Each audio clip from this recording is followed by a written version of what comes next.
My name is Amanda Banks, and I am originally from Texas and here in Greenville, South Carolina, and that's my mom behind me. I am thrilled to be here, so thank you for inviting me here. And I just wanted to talk about stress-reducing strategies during the season. I have 3 boys at home, and so I understand what it's like to work from home and try to manage the house and e-learning and school and everything. And so a lot of this was for myself, which was really helpful. But I want to just start by, let's see here, get this to go on. Okay, so we're going to talk about stress, anxiety, personal self-care, and soul care, ways to care for our clients, and setting up healthy boundaries. So first of all, we all know what stress is because this has been a really stressful season for all of us. And a lot of times, everyone has a different threshold of stress. And we all meet it in different ways. But when we start to feel really overly stressed is when we've gone over that threshold. And what happens is it turns into being kind of more of a mild to more of a chronic stress, and then it can turn into an anxiety. And that's where it can get hard because the anxiety can kind of start taking over every aspect of our life. But anxiety starts out more so with anxious thoughts every now and then it turns more into something that you feel every day. So it's more of a daily thing. And then it starts to become more debilitating, such as your mind is always racing, you're having obsessive thoughts. A lot of your headspace is consumed with what your worries are and your fears more so than what you need to do each day during the daily tasks. And then it can manifest itself in physical symptoms. For some people, it can be panic attacks. Some people, it's just a restlessness that they can't settle themselves down. And it also can affect our sleep. So that is kind of just overall when stress can become anxiety, which I know all of us have felt during the season, and we're also working with people who feel this way. So the 3 most common thinking traps that we tend to fall into, and I kind of like to compare it to walking on the beach. So if you're walking on the beach, you're blindfolded, and just imagine like there's a huge ditch, and you don't see the ditch, you fall into the ditch, which is what I call a thinking trap. And you're trying to get out, and so your mind is just racing of how can I fix it? How can I get out of this? The problem is when you're in a ditch of sand and you're flailing around, you start burying yourself in it. And so the goal is when you fall into a thinking trap to just imagine yourself telling yourself it's okay, and imagine yourself thinking of steps that you're building in your mind to get out of that thinking trap. And the ways that we build those steps is by kind of calming down and not trying to fight the anxiety, but kind of try to understand where it's coming from. So the 3 most common that I see in my practice, and I've struggled with myself at different times, is mind reading. So believing you know what others are thinking. We assume that we are thinking the worst, and that can tend to lead to social anxiety. So it's you walk into a room or you walk in to meet a client, and then you automatically start trying to imagine what they're thinking about you or thinking of the situation. And a lot of times we're wrong. Another one is fortune telling, when we predict that things will always turn out badly or the worst case scenario. So with COVID, we wake up, we have a cough. We automatically go to, oh my goodness, I have COVID. I have to quarantine. Oh my goodness, I'm going to spread it or I'm going to die. And so we just go to worst case scenario. And that can be sometimes our biggest enemy. And then the other one that I like is the shoulda, woulda, coulda statements. And this is when you tell yourself that nothing you do is good enough. You tell yourself how you must feel. So let's say you walk into another room and someone drops a bowl or drops a glass of water and it spills everywhere. We automatically think, oh, that's our fault. Or I should have been there to clean it up and I didn't do a good enough job. And that really can lead to chronic shame. And that can take over where if you don't do a sale or if something happens, you take it more personally than you should. And so that's the kind of shoulda, woulda, coulda statements. I love sharing that with my clients because they try to sound it out. So y'all probably heard a lot about this personal self-care, I like to add soul care, because self-care is kind of the new thing to talk about with all the books and how to take care of yourself. But it's also deeper than that. It's how do you care for yourself emotionally, in your heart, with your faith, a lot of different areas. So I did a lot of research when all the COVID came out of figuring out what are some things that I can pass on to my clients. And the three top things, the number one thing was exercise and movement. They said it is the best stress reducer. It does not mean that you need to go do an intense workout. It does not mean that you have to go and do CrossFit or Iron Tribe every single day, which those are great workouts. But a lot of people think when they have to do exercise or movement that they have to go and do something really intense. But it's not true. It's just going for a walk, going for a bike ride. If when we were homebound, if you have stairs, running up and down your stairs, jumping jacks in place. There's a lot of online availability now, online classes. But research has found, and I don't have reference for it, but I've heard this from several different people I respect. If you can do 30 minutes of cardio where you're getting those endorphins up, it can be equivalent to taking some sort of medicine to help with anxiety and depression. So if you're taking something, it's an added benefit. If not, it just helps get those endorphins up. The other big one, which kind of surprised me, is practicing good sleep hygiene. All the research was saying you need at least, and I know y'all have heard of this, but 8 hours of sleep. But they said it is so important to fight stress, which is so interesting. What the studies have shown is that it's really important to have a good bedtime routine. So unplug from gadgets if you can, at least 30 minutes before either taking a bath, hot tea, something just to kind of get your mind to rest so that you can sleep. And they say no matter who we are, we all need at least a minimum of 8 hours. And I know some people don't need that, but it just talks about how when we're more well rested, we're more likely to take on the day and the stressors than when we're not rested. And then the third big thing was healthy nutrition. So that's just fueling your body with healthy foods, because that actually can help fight the stress and anxiety. The other big one, which is hard now, is staying connected to others, staying connected to your community, coworkers. If you can see them in person, if not, utilizing this, Zoom, FaceTime. But more and more people have felt so alone. And when we feel lonely, it's real easy to slip into anxiety and depression. And so just staying connected, even when we don't feel like connecting to others, reaching out to people. And then also just being aware to not turn to unhealthy habits, just unhealthy, such as like excess food, excess drinking, medicine, exercising. It's easy when we're stressed to want to control things, and it's easy to jump in and try to do it by doing something we know we can do well, but the problem is sometimes that can actually hurt us. So these are some relaxation tools, because when we start to get to our threshold, that's when we start to get all jittery. This one's kind of silly, but it's actually the most effective that I have found. It's called mini breathing exercises, and it's where you count to 5 and you inhale for 5, you hold it for 5, and then you exhale for 5. And then you wait 5 and you do it again.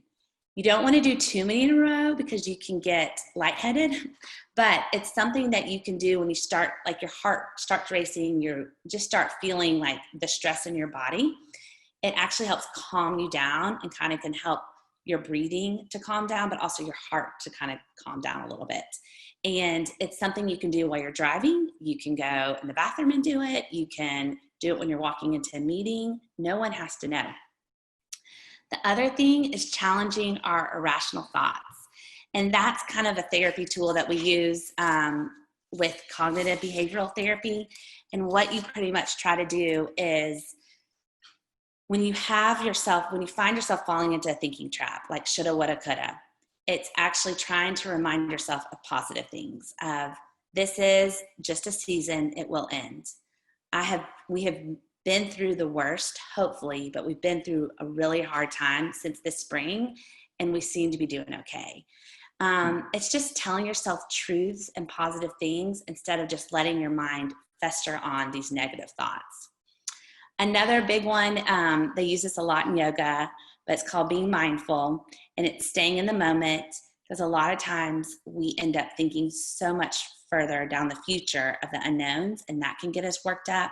So it's just staying in the moment in the day. Sometimes people need to stay in the hour, and meditation can be a really good thing for that.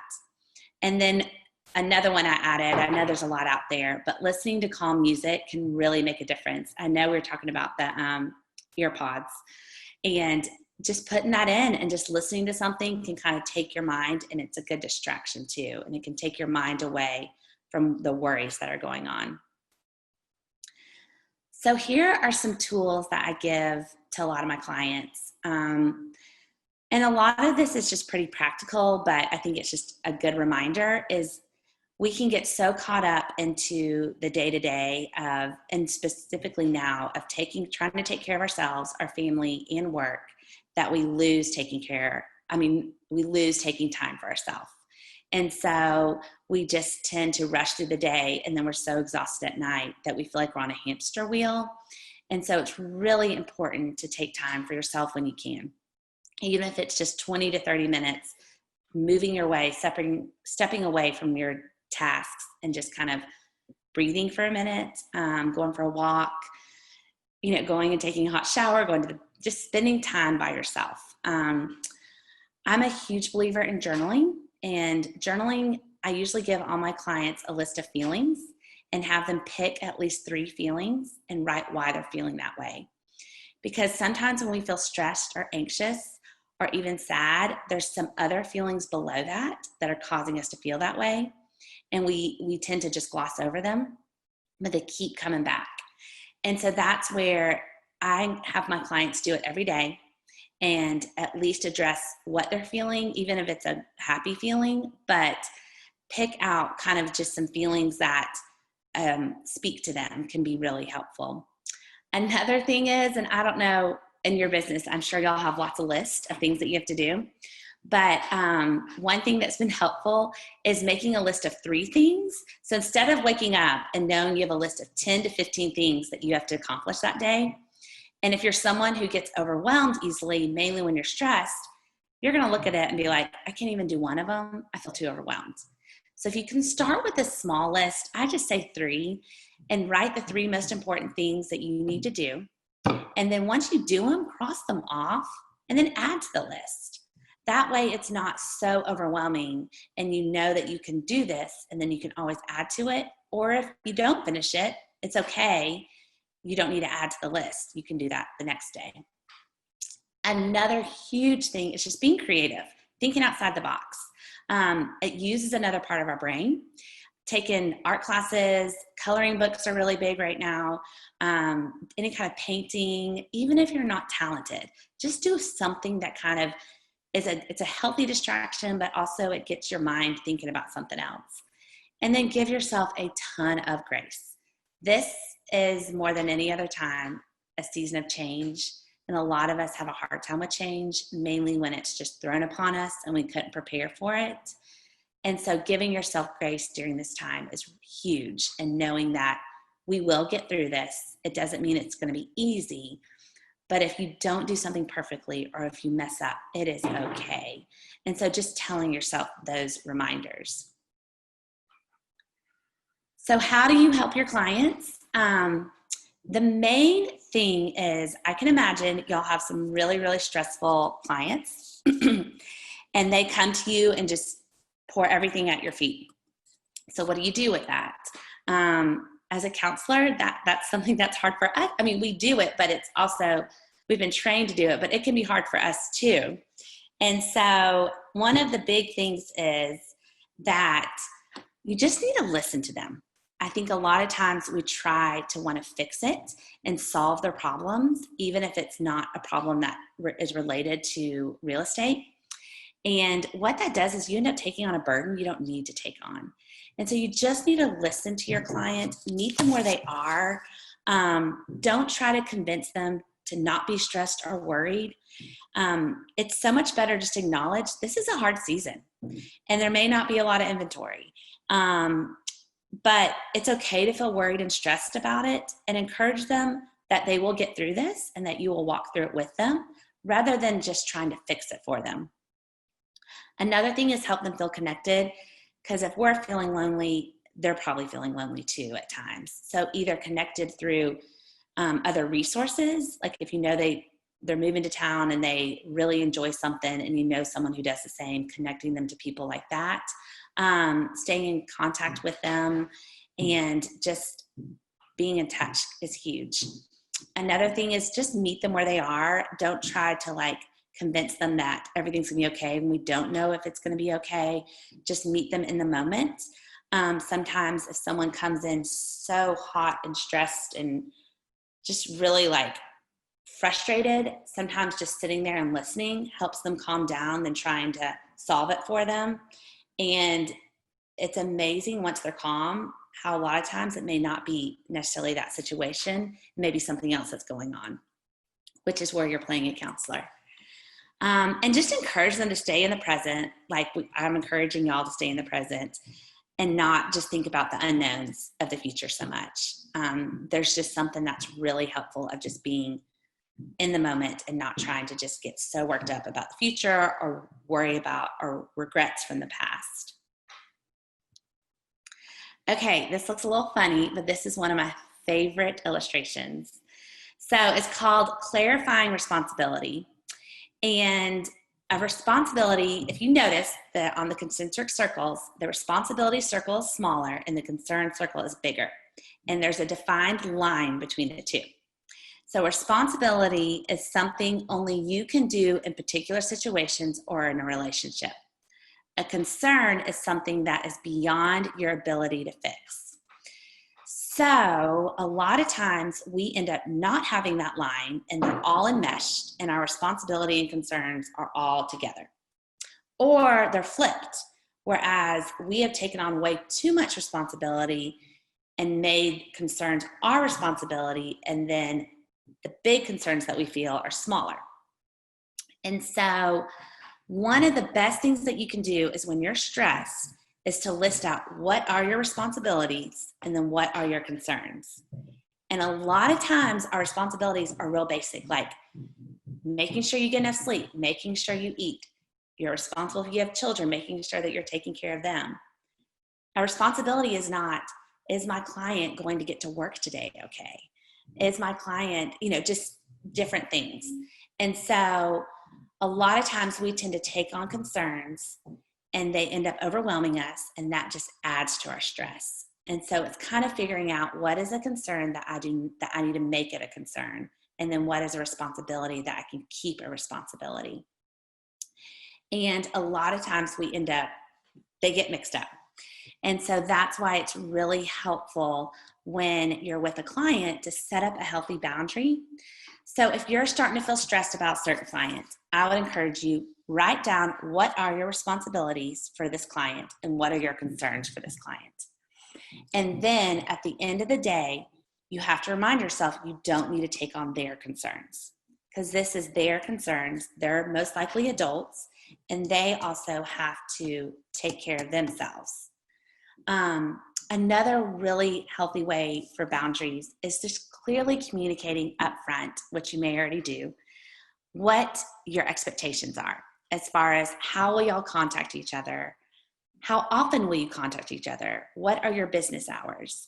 Like if you have a client that is blowing up your phone at 11 at night and midnight or during your family dinner, when you know it's not something that you need to address, put it down and put up that boundary. But if you can clearly communicate it from the front end, they hopefully will understand it. And the other thing is boundaries can be flexible. So you may have some clients that are going to respect them and some that don't. And the ones that don't tend to hit hard, and they tend to come and hit that wall a lot. And if you can be consistent with them, that is the biggest thing.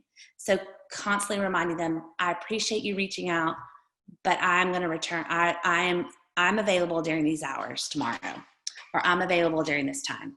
Now, a crisis is different, but it just will help you're not having to take work home with you as much. Because a lot of times when you're feeling stressed, you're taking those concerns home and you don't need to take it on yourself. And then also know when to ask for help. If it's too hard, it sounds like y'all have a great family there, reach out to each other. If it gets to be just too much and you know that they need some extra help, find a resource to help them and get them connected to that person, because you don't have to take it all on yourself. And that's the biggest thing I think we've learned, even in our industry, is we don't have to take all this on ourselves. There's a lot of different specialties out there. There's a lot of different people out there, and it's helping people get connected. And then my last slide is some app resources. Some of them cost money, some of them are free, but this is a really good relaxation app. Calm, Headspace, Insight Timer, 10% Happier, and Sleep Stream is great. Something like if you're having a hard time sleeping is having like a recorded relaxation script to tell you how to relax. And then again, big journaler. These are some apps that you can do. Mood Notes, Optimism, and then Promptly Journal is another one. Some of them have monthly fees, but they're just a great way, just in the moment, for you to get, like, just let yourself express how you feel. And if there's not always someone around to talk to, you can just get it out in a journal, and that way you're not holding on to it. So I think that's it.